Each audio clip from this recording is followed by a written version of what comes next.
Hi everyone, welcome back to the channel. Today we're gonna take a closer look at the Sony A7CII.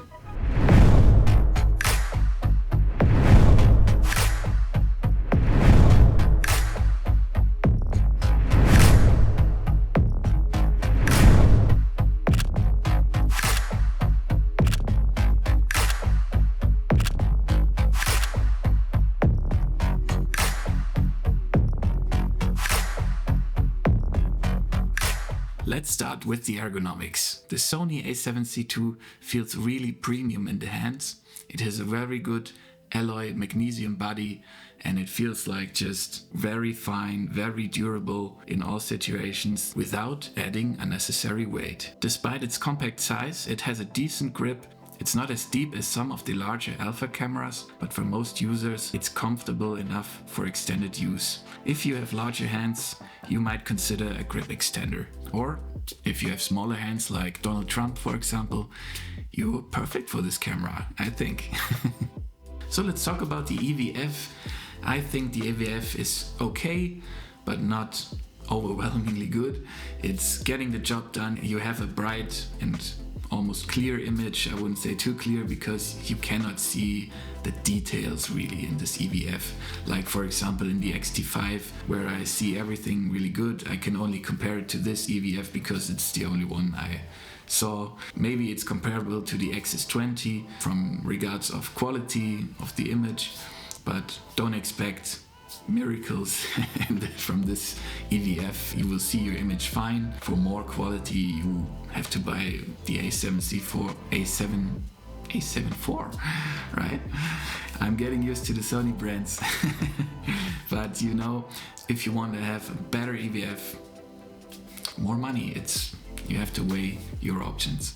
So when it comes to battery life, the A7CII uses the NP-FZ100 battery, and let me tell you this, I shot with this camera all day long and it was really good. I had still battery left with primarily taking photos. With video though, if you're a heavy video user, I would buy a second battery. If you're just shooting both from time to time and not too long clips, then you should be getting through all day with the camera, but I always prefer to have a second battery around just for safety issues, and with two batteries you're safe. Let's talk about the most important part of any camera, the image quality, guys. And let me tell you this, it's fantastic. The A7CII features a 33 megapixel full frame sensor and it offers stunning detail, excellent dynamic range. Colors are vibrant but natural and the raw files give you plenty of room for post-processing. I was really blown away by the quality of the images. They're so sharp, they're so good looking, and I talk from a perspective of a APC user because I always used the Fuji X-T5, I used the XS20, but now I'm putting my hands into the full frame sensor area and I really like it. I really like the view, the field of view that you get with full frame, the more bokeh you get from your images, and I'm really happy with the image quality. What can I say? It's great. If you buy this camera, the 33 megapixels are widely and fully enough for your needs. I think the people who print in huge scales, please go buy the A7R5. You will get, I think, 60 megapixels. From my perspective, 33 is a sweet spot. It's really good. You can zoom in, you can recrop the image and still retain good image quality. On the video side, I have to tell you, this is the reason why I bought this camera. One of the reasons, because it has great image quality, so it has great video quality, and I filmed this video with the camera so you can see how it looks, and I'm really happy with the colors. They look fantastic. The S-Log3 is a great log profile to post-process. I'm still getting my hands around to match my Fuji colors because I always edit with Fuji colors, not with Sony colors, so I'm getting into the game, but it's good for my growth as a creator because I want to create great images without regards to any brand. I just want to have great images and video images. So a few facts for you. The camera supports 4K recording at up to 60 frames per second, and it offers a 10-bit 422 for incredible color range and color depth. Just however, keep this in mind, if you're shooting like 60 frames per second, the camera will crop at a 1.5 spot, so you are basically in APS-C mode. I also want to talk about an advantage of this camera, because now I have, for example, the 24-70 from Sigma. I can shoot at 24 frames per second, for example. I have the normal focal range. I also can go into APS-C mode, which means you can get 1.5 times the amount of range you wouldn't get with APS-C, for example.